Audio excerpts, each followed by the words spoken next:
नमस्कार, मैं हूं आपके साथ सृष्टि श्रीवास्तव।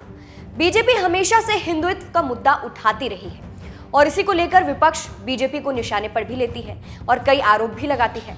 और अब एक बार फिर से जब बीजेपी की तरफ से हिंदुत्व की बात की गई तो असदुद्दीन ओवैसी ने जबरदस्त तंज कसा है। साथ ही पीएम मोदी के विरोध के चक्कर में ओवैसी ने हिंदुओं पर भी सवाल उठा दिया है, लेकिन सवाल उठाना ओवैसी को ही उल्टा भारी पड़ गया है। चलिए आपको भी बताते हैं कि ओवैसी ने आखिर ऐसा क्या कह दिया है। दरअसल कर्नाटका के बेलगावी में मुख्यमंत्री हिमंता बिस्वा शर्मा ने हुंकार भरी। उनका खास मुद्दा था हिंदुत्व, जिस पर उन्होंने बात की। मुख्यमंत्री हिमंता बिस्वा शर्मा कहते हैं कि हमारे देश में बहुत सारे लोग हैं जो कि बहुत गर्व से बोलते हैं कि मैं मुसलमान हूँ। बहुत सारे लोग गर्व से कहते हैं कि वो ईसाई है। इसको लेकर मुझे कोई आपत्ति नहीं है, लेकिन हमें ऐसा भी व्यक्ति चाहिए जो कि गर्व से बोले कि वो हिंदू है। बताना चाहता हूँ कि हमारा देश में कोई सारे लोग हैं जो गर्व में बोलता है मैं मुसलमान हूँ। बहुत सारे लोग हैं जो गर्व से बोलता है मैं ईसाई हूँ। मेरा कोई आपत्ति नहीं है, लेकिन हमें ऐसा भी व्यक्ति चाहिए जो गर्व से बोलेगा कि मैं हिंदू हूँ। ऐसा भी व्यक्ति हमारे लिए जरूर है। अब इस बयान पर जब एआईएमआईएम प्रमुख असदुद्दीन ओवैसी की नजर पड़ी तो उन्होंने इस पर ट्वीट करते हुए लिखा, असम बीजेपी की सीएम ने स्वीकार किया कि मोदी के 8.5 साल के शासन के बाद भी उन्हें एक गर्व करने वाला हिंदू नहीं मिला है। हिंदुओं को अपनी आस्था पर गर्व करने से कौन रोक रहा है। अब इस पर ओवैसी को जनता खूब सुना रही है। जैसे एक यूजर ने तंज कसते हुए लिखा है, एक से बढ़कर एक नफरती देखे जा सकते हैं। एक ही फैक्ट्री में होड़ लगी है, कौन कितना नफरत हेट प्रोपेगेंडा करता है। दूसरे यूजर ने लिखा है, ये देश छोड़कर चले जाओ, हमें शांति से जीने दो। एक और यूजर ने ओवैसी पर तंज कसते हुए लिखा है, सेक्युलरिज्म की बीमारी है हिंदू को, तुम लोगों का क्या, मस्त विक्टिम कार्ड खेलते हो।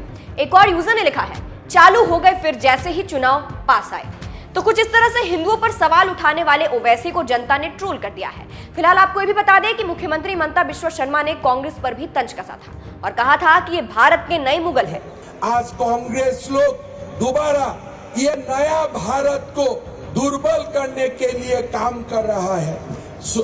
पहले जो मुगल लोग भारत को दुर्बल करने के लिए काम कर रहा था, ये कांग्रेस लोग आज का नया मुगल है और कुछ नहीं है।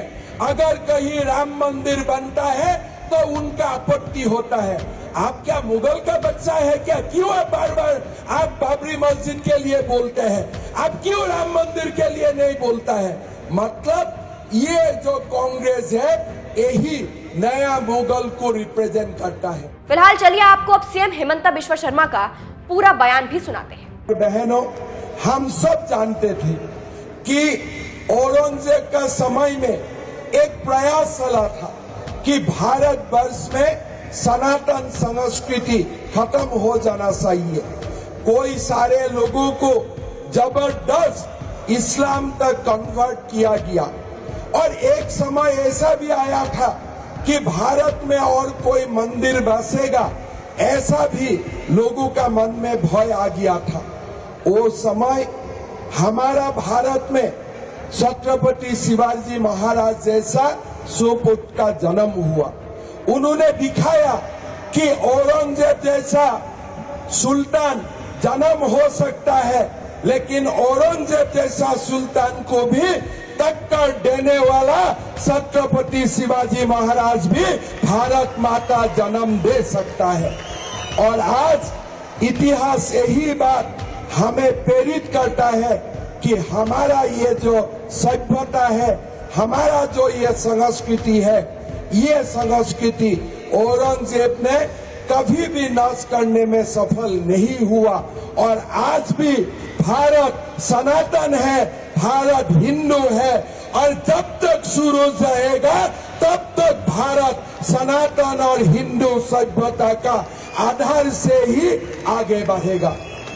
भाइयों और बहनों, हमारा जो इतिहासकार है, वो इतिहासकार ने भारत वर्ष का बारे में जैसे लिख के गया, वो लेख कभी भी सही नहीं था।